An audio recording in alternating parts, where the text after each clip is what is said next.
Today we celebrate the feast of Mary, Mother of the Church. And I'd like us to think back about Mary, first of all, as the mother of Jesus. We know that she had to have been a wonderful mother because of the quality of her son.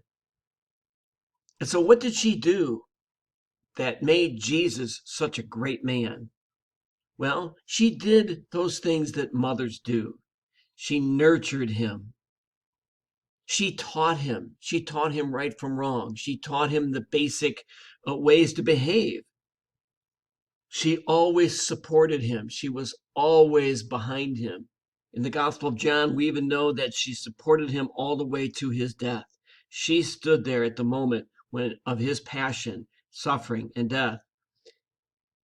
And she also challenged her son. She always wanted him to be better, to know more, to do more, to be the best person he could be.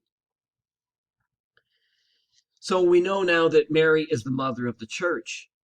So what does that mean? So Jesus is no longer with us physically on earth, and yet Jesus is physically with us in the church. We are the body of Christ, and Mary is our mother. And so just as Mary was a great mother to her son Jesus, so we too are called to be motherly to each other. We are called to nurture each other, care for each other. We are called to teach each other, to help each other form to be better people, more moral people, more courageous people, more loving people.